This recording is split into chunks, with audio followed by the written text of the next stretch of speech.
Right. I mean, basically, I'm into the Bollywood music, right? The Indian, Okay. semi-classical and light music. Hmm.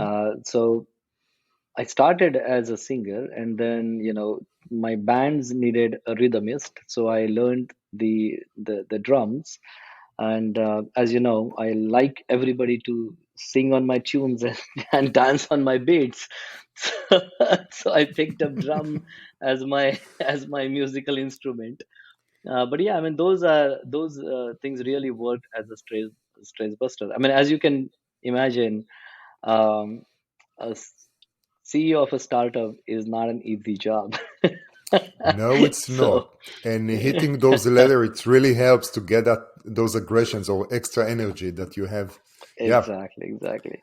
I can So see that. those are the kind of things that keeps me always energetic, I would say. You know.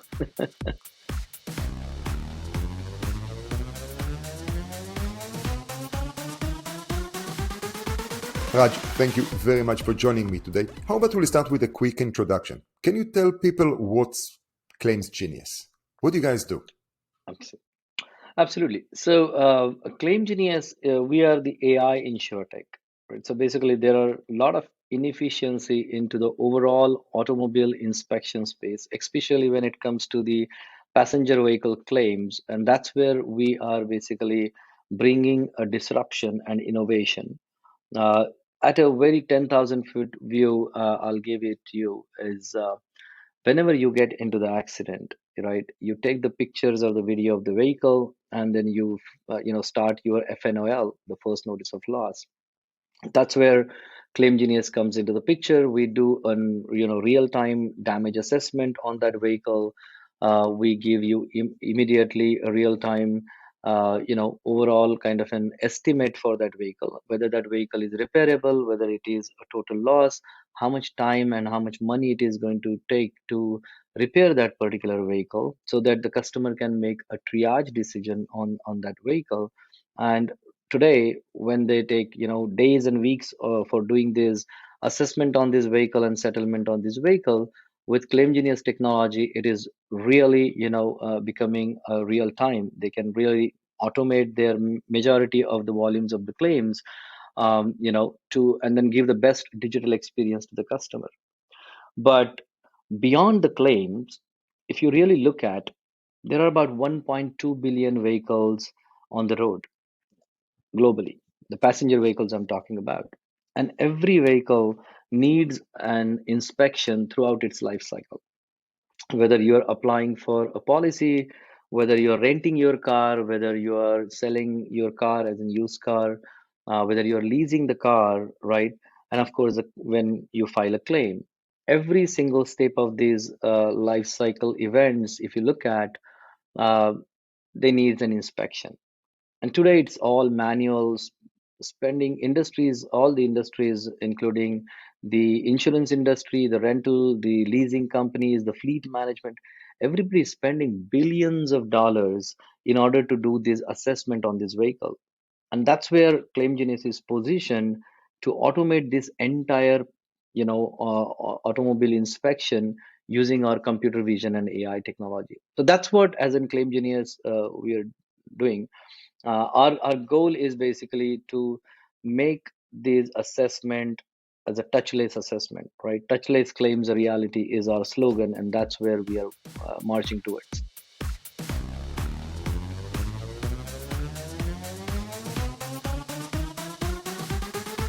I love the fact that you're using the number of vehicles on the road as your market opportunity and not numbers of insurance policies or things like that. Because usually in most of the decks that I see, it's all about how many the premiums were written for car insurance and stuff like that. Now, tell me, recently you had more and more success in different locations of the globe. I quickly touched that. How, US, India, you're working now in South Africa. Who are you working with there, and What's the use case or what's the success story? Right. So, as you rightly said, we are a global company. The way that we have designed our product, it's like a car is a car. You go anywhere in the world, and the damage isn't damage.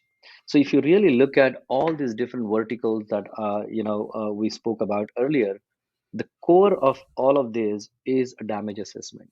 Whether it's in claims underwriting, whether it's in inspection, real, Hmm. leasing vehicle inspection, used car dealer inspection, all these as in damage assessment.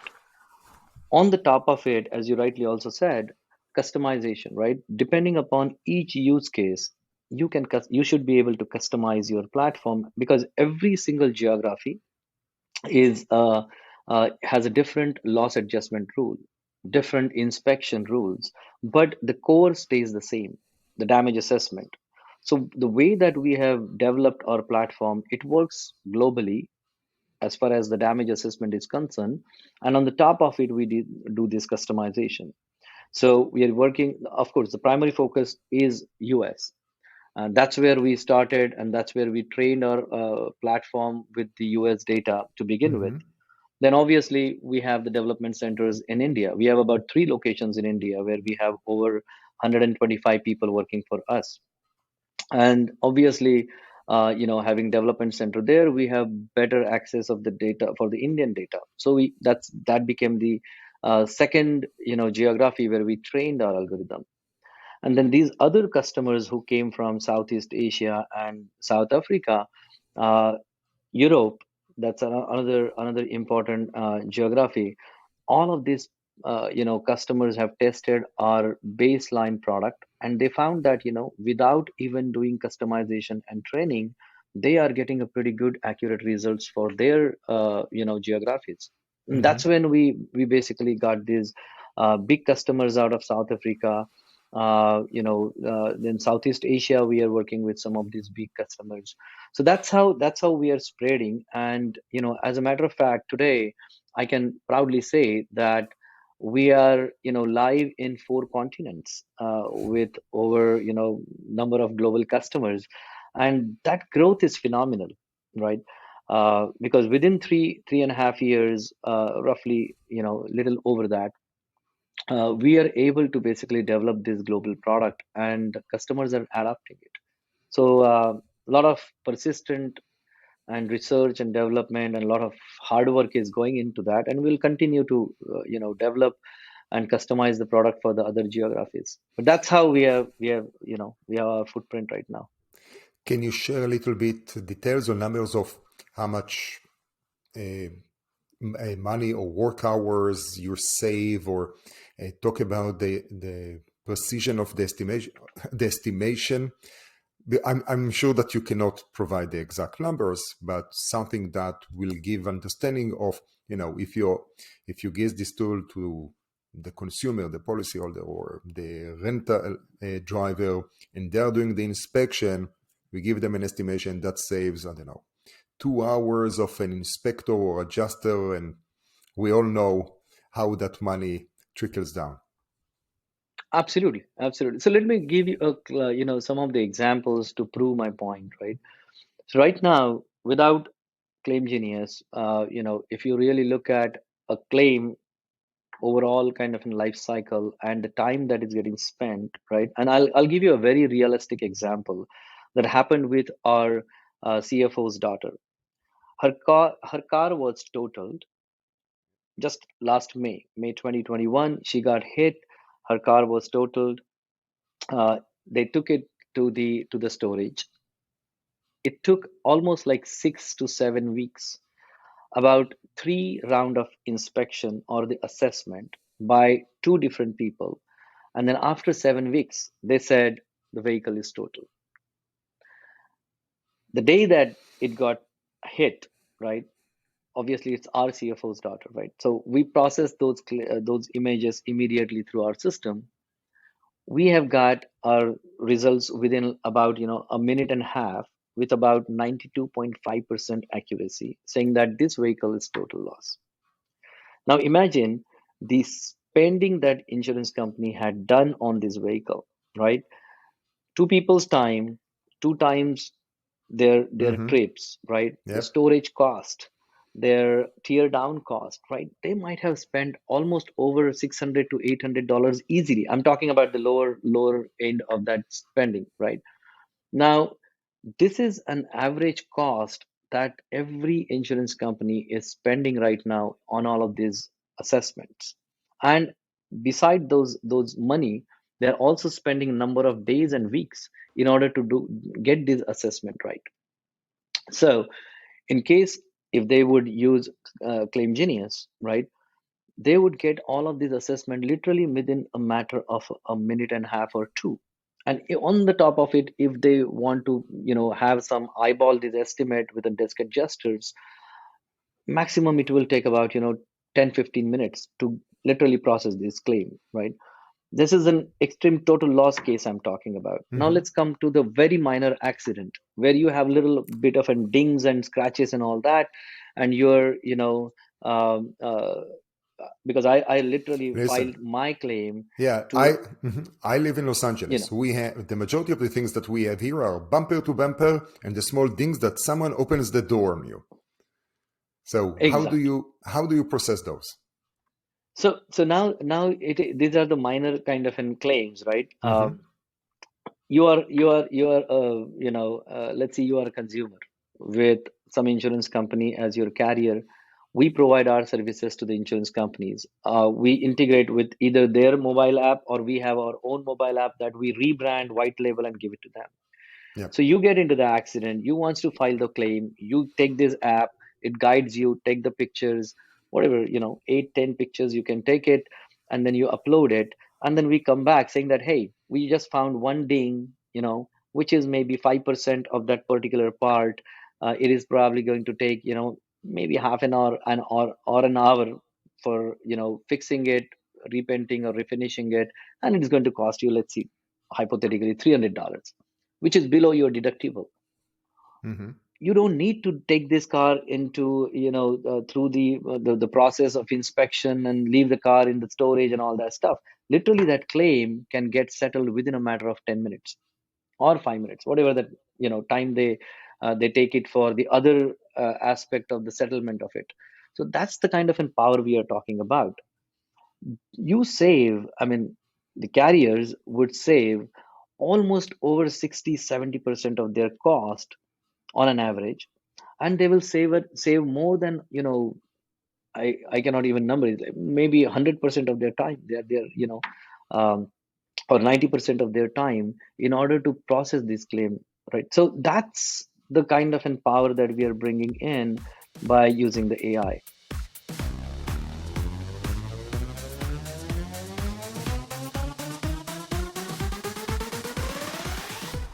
Well, of course, it's a power of scaling up the ability to be in many different locations and having more eyes. What's the accuracy of the estimation probability, or you cannot talk about it because that's your secret sauce? No, I would not number anything. Mm-hmm. I would touch base on two aspects of it, right?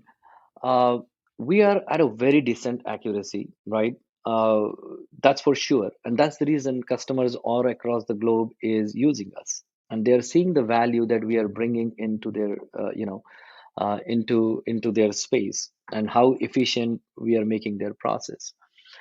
I would certainly not say that we are over 95% accurate, as some of the other, competition is quoting like that. My theory is a very simple theory. You, as a human, we are not 100% accurate. Forget about, we are barely about 90% accurate when you really look at, first take, or first round of the inspection, right? You are using the same data, the historic data that a human had done the assessment on, for your training. So if the human it's himself is or herself is not accurate, 90% or 100% time, then how you can expect an AI?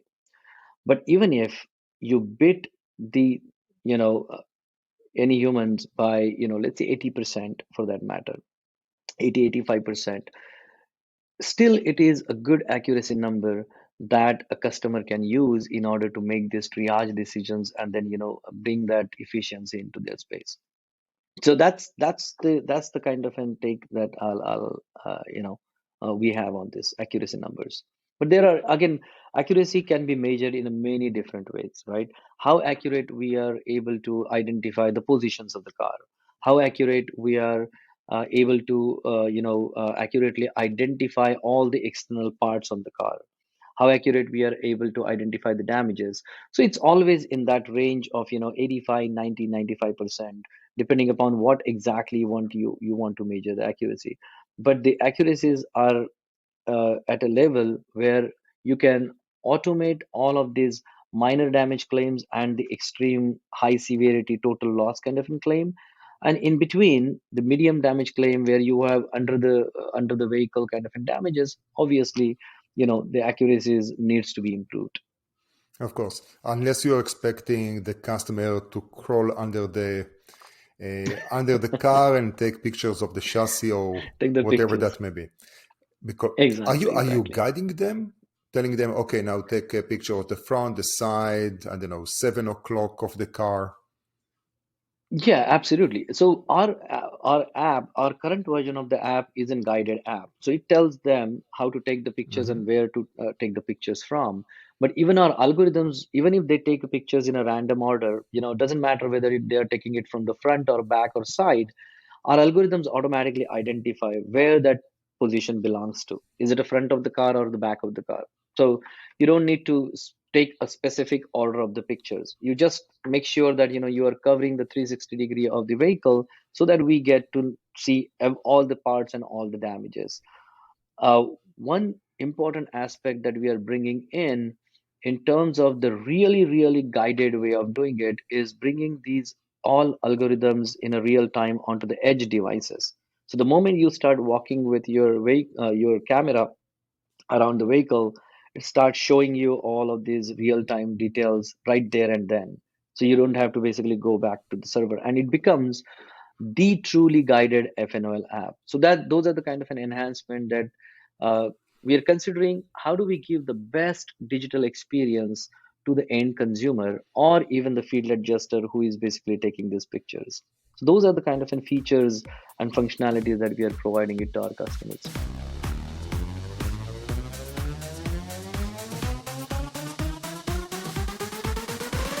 So the value proposition for the insurance companies is very clear, especially for the claims department. Now, here is the hard question, which is how what does it mean for the adjusters? How is that going to impact their work, the longevity of the work? Does it mean that now there will be less pressure on them, so they are going to lose their power? Did you encounter antagonism? No, I would say they don't need to fear about losing their jobs. I think that's the very first thing that Ah, that's come in important, everybody's of mind, course. that AI is going to replace the humans. That's not entirely true. Rather, AI is a tool that brings in efficiency. I'll give you a perfect case study.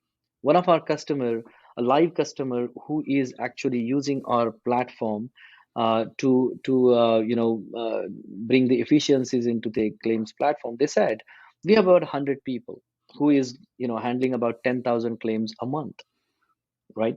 Now, when they are using our technology, they're obviously capturing more and more business as well because it is bringing efficiency. So they're like, we are targeting to basically increase our volume by about 25%.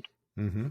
Now, they were thinking of hiring more people in order to address that additional volume of the business that they were targeting, or they are targeting rather. Now with this claim genius in place, they're like, we don't need to hire more people. We can still manage that volume within the same people that we have. And that's the kind of an operational people, they are seeing the value into it, because they are reducing their overall time into doing the assessment and the settlement of these claims, and they're looking at AI as the tool to bring more efficiencies and productivity within their teams. I will. So Mm-hmm. Oh, sorry. Go ahead. no, no, go ahead. I was about to say that the addition to that is that if in the leadership there is a good relationship between the head of claims and marketing, they can understand that claims is one of the strongest points for customer retention. It's cheaper to retain a customer, a policyholder, rather than acquire a new one. Which means when you have the claim, you can have a decision. Is your policy to retain a customer, or do you want to make that journey shitty and to lose that customer? And I think that you're solving again from your solution is like, hey, let's make simple claims faster or very complex total loss very fast, and give the adjusters to deal with the medium crawl under the car kind of a situation. But at the same time, let's close those claims as fast as possible and create happy customers. And if someone is here is all about the NPS score, that's what it is. Absolutely. You hit the nail on the Head. head. Yeah. Absolutely. Because even if that medium damage, severity that you're talking about, right? Right now, if you really look at some of the statistics, on an average, every vehicle is about 4 to 5 supplement that they have. So with Claim Genius, we are also providing, internal damage assessment to some Hmm. extent. So what is behind the hood? Like a radiator is damaged or the cooling system has been damaged. So we are giving pretty good, Oh, nice. Wow. insight. Yeah. So even in that medium category claims where you have to basically take it to the garage and then they have to open up the hood and all that, we are processing these claims ahead of the times, right? So they get this inspection report, call it as an inspection report, assessment, or a preliminary estimate, if you will. It also gives, even the car arrives to the comes to the storage or the garage, they have an insight of this vehicle, that this vehicle, what kind of damages it would have. So even in that case, you're reducing the time for this assessment. You probably will be also reducing the time of the overall supplements also, right? The carriers can get the insight of this vehicle even before a garage comes back to them with their assessment. Hmm. So a lot of benefits even in that medium category claim, uh, that can really benefit the customers. And as you rightly said, giving the best digital experience to the end consumer and the fastest settlement of the claim, that's where the retention of the customer lies. Yeah. So, we are helping to retain the customers, at the same time increase their business as well. Yeah, because at the end of the day, insurance, it's a long game. It's a very, very long game, which is all about brand, trust. Um, People don't jump between one insurance to another unless they had a very bad experience or Bad experience. Absolutely. price sensitivity and stuff like that. So that the claims, that's the point where you can actually control the policyholders, which, or if you like to look at it as risk or other things. But remember, at the end of the day, those are people.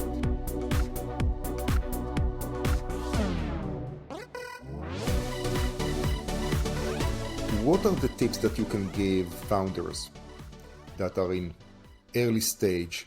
How do they go global? How do you manage so many locations, and how do you work with customers in 4 different continents and time zones? Right.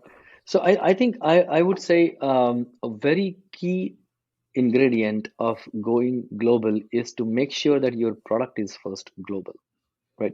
When you have a global product, then it's easier to basically approach the global customers. The second thing I would say is to be very proactive in order to support your customers, um, you know, uh, in the different time zones. You definitely have to have different teams supporting those different regions. So as a matter of fact, when we have the development centers in India and in US, we have spread our teams, region wise. So every team has a responsibility to basically support region wise customers, so that they understand the customers, their culture, their requirements better, and they can basically um, uh, funnel it through into our process framework, where we pick up and prioritize what our customers needs are. There are certain needs, those are very common across the globe. So we focus on those in order to make sure that we get it out to all of our customers at the same time, right? So responding to the customers' needs and then providing them the very efficient and proactive services are a very important aspect of being successful as a global startup. The another important advice that I would give it to the other founders is to be very honest with the customers. Don't try to oversell your capabilities. Be truthful to the customers. As a matter of fact, AI is a very touchy subject for many of the customers across the globe. Not only the insurance claims guys, but even for the other verticals that we are working with, right? They're very skeptical about AI success and accuracies and all that. So be very honest about it. That certain things AI can do, and certain things that you cannot do by AI. You have to have a hybrid model in some of the places. So be honest, be upfront, be proactive in order to understand what they are looking for, and then give them a very clear picture about what can be possible and what you cannot be. So I think that is earning the confidence of the customer should be the first priority for any of the founders, and I think that's what we are doing. So we are straight away saying no to some of the customers when they come up with some of the very challenging use cases that we probably can do, but not right now. Immediately we can jump on it. So we said, we'll do it after 6 months or so, and they're okay with it. Hmm. Everybody wants to start with a baby step with AI. So we are giving them all the bells and whistles that they can start with a baby step, and then they can gradually graduate into the totally 100% AI innovation shop. So I think those are the kind of things that every founder and startup has to keep in mind to be successful.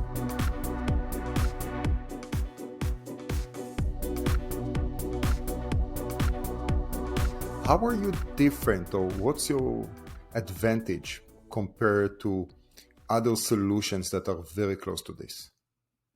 Right. So I would say, there are a couple of things. This area itself is very challenging. I mean, we Hmm. are spending almost last 4 years to develop the product, and it's very challenging to basically solve this problem. Is it So when the somebody says, computer? Is it the computer vision part? Is it the integration with the adjuster and the claim process and the core systems? Where is the big challenge? so I think I would, in my opinion, understanding the space is very important. Hmm. Data is another, I would say, barrier to the entry, right? Yeah. Um, and on the top of it, even if you have data but you do not have an expertise, and that's the computer vision area I'm talking about, it's very very tough to come up with a very sophisticated kind of a product. And that's what the feedback that we get it from our some of our customers are, we have a very good sophisticated platform and a product. So uh, getting back to your question, those are the, how do we differentiate ourselves, right? So our vision, as I said, is to make this entire space, call it as an claims or the automobile inspection, as touchless as possible. So our focus is to basically uh, whatever a human can do, the AI should be able to do it. So we are bringing a lot of differentiator as such, as I said, the internal damage assessment, where you should be able to give the insight about what's behind the hood, right? At the same time, bringing all these real-time AI aspects onto the front end itself. So in a true way, it guides the customer, and at the same time, the data acquisition becomes more, I would say, contributes toward the better accuracy, because better the pictures and the video, better the accuracy is. At the same time, how do you basically make the end consumer's job or end user's job easier? So now we have brought up, we just launched about 6 months back a video analysis. So you Hmm. just shot a 30 seconds video, that gives us the 360-degree kind of in view of the vehicle, and that's it. You don't need to do anything. Our algorithms will figure it out, everything out of that video, and then give you the assessment that you need. So all those are the differentiators, and at the same time, I think the beside these technical differentiators, I would say the another important differentiator that I really touched base before is that honesty element, and not overselling or not over market what we can do, right? So I think those are the kind of differentiators that is making us successful with these global customers.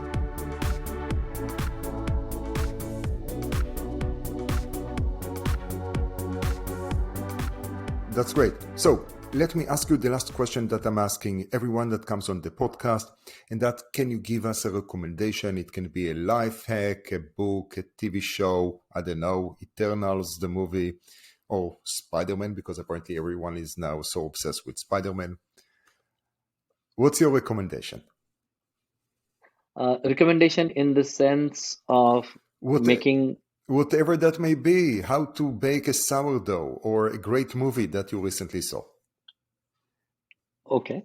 I would say the recommendations from my standpoint is, educating the customers who are basically, going for the adoption of the AI, right? And how do we basically make them understand what AI is, what are the challenges in the AI is, and what their expectations should be, right? So how do we basically um, educate them, that we need to think of, because many of the operations folks that we speak of, they're like, we need 100% accurate, right?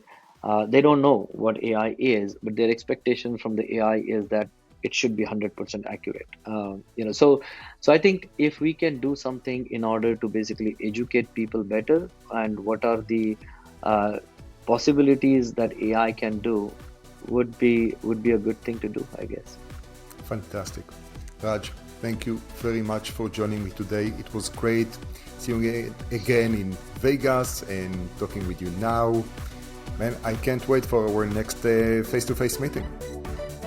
Absolutely. Thank you so much, Gilad. I really appreciate this opportunity, and I'm sure we would, soon meet, and then we'll talk more and explore more details about it. My So pleasure, thank you man. so much.